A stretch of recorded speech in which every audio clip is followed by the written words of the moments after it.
Good morning, second Sunday of Lent, and we read the Gospel of Mark. After 6 days, Jesus took Peter, James, and John with him and led them up a high mountain, where they were all alone. There he was transfigured before them. His clothes became dazzling white, whiter than anyone in the world could bleach them. And there appeared before them Elijah and Moses, who were talking with Jesus. Peter said to Jesus, "Rabbi, it's good for us to be here. Let us put up 3 shelters, one for you, one for Moses, and one for Elijah." He didn't know what to say. They were so frightened. Then a cloud appeared and covered them, and a voice came from the cloud, "This is my son, whom I love. Listen to him."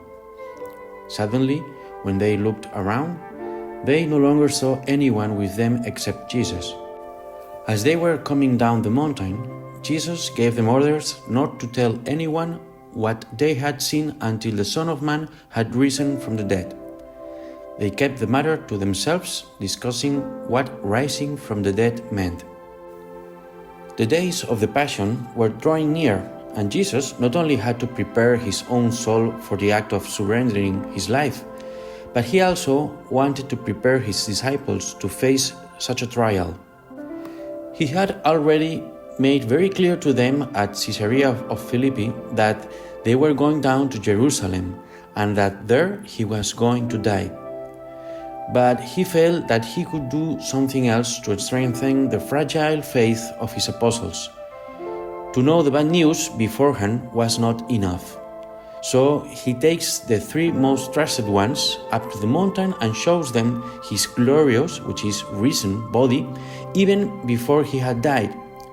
The message had to be clear: "I am stronger than death.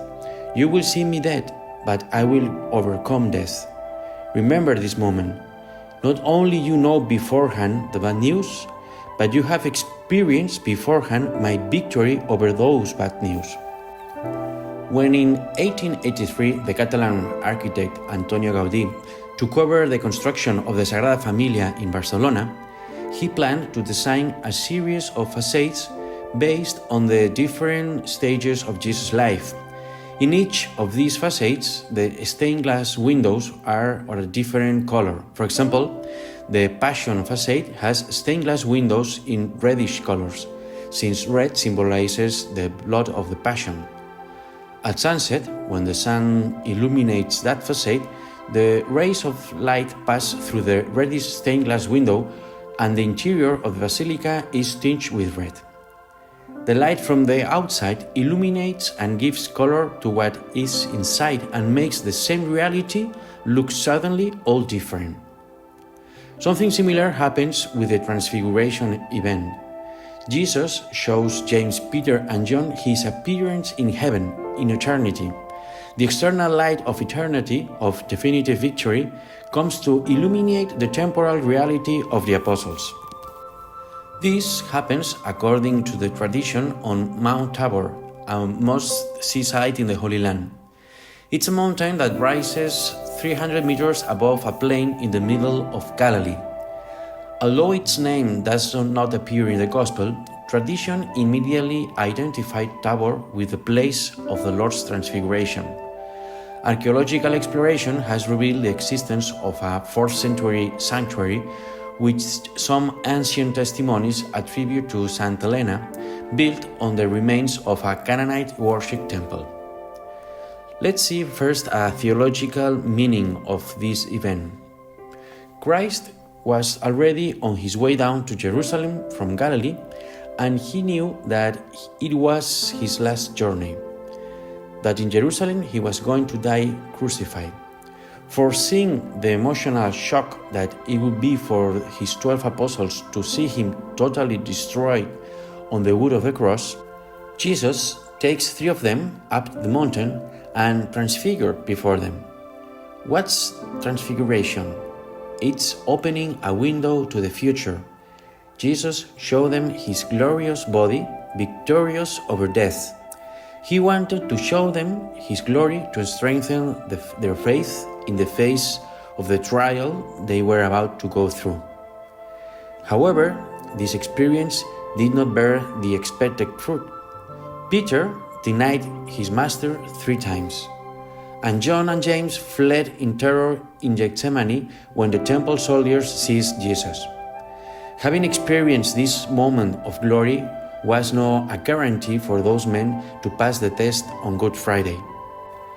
We can wonder if Jesus' transfiguration was a mistake then. Was it not proof enough of his divinity for his apostles? Could he have done more? We enter here into the mystery of life. Life has a part that we can control and a part that we are not able to control. Although Jesus did everything in his power to make his apostles understand his passion, death, and subsequent resurrection, and made them experience his victory beforehand, the apostles did not respond accordingly. Jesus controlled his own words and actions, but he could not control the response of his followers. Life puts us in very similar situations, where we put everything on our side and yet we must wait for events and a response that we cannot control, and a response that doesn't match always with our expectations. Not everything is in our hands and under our control, just as life is not always fair. Why? Because life is imperfect. There is not always a fair proportion between effort and result. Let us embrace the part of life that we cannot control. A second reflection is about the experience of eternity. This earthly life, as we have said, is imperfect, but heavenly life is not. And that's what the 3 apostles who went up to Mount Tabor experienced. Jesus made Peter, James, and John experience heaven. And such was the sense of well-being that Peter, feeling that love in his own flesh, could not think of anything else but to say, "How good is to be here, let's make 3 tents." That is to say, I feel so loved, so well up here, that I want to stay and live here forever. I don't want to go back to the temporary world, I want to stay here. Peter experienced a spiritual certainty. I belong here, I belong to heaven. Transfiguration is a call to discover our original nature, our true being. It is to look into the future and see that we have been called to eternal happiness. Peter, James, and John saw with their own eyes that heaven is not just a belief, a fantasy of the imagination created by man, but a reality that awaits us. What is eternity? We don't know.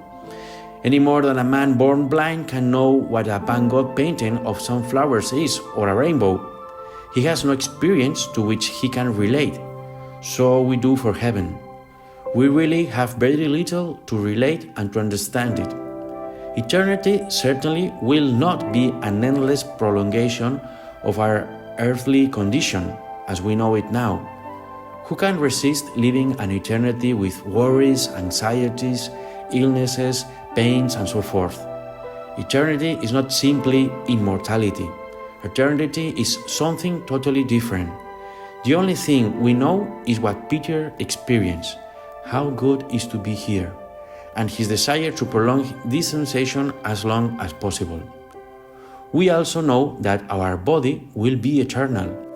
By seeing Jesus with his glorious body, we can know that our body, the whole of human nature, will also be resurrected, risen, that we will be transfigured too. Our final destination is not this world, but heaven. The glory of our transfiguration is our final port. It is our true home. We are like resident aliens. Let me give you an example. Imagine that your son goes to study in Paris and stays there for 5, 6, 7 years. He enjoys Paris, he loves French culture, he's able to learn perfect French, but deep down he knows that his home is another one, that he will only be there for a while, and that he's not destined to stay in France forever, and that sooner or later he will return home. The Gospel of the Transfiguration reminds us that we are resident aliens and that our true home, where we really belong, is heaven. However, like the apostles, our faith often trembles, and we do not quite believe it. Even if we know beforehand, even if we experience beforehand, the hour of trial can be too strong for our weaknesses. Therefore, let us ask God to increase our faith, and God bless you.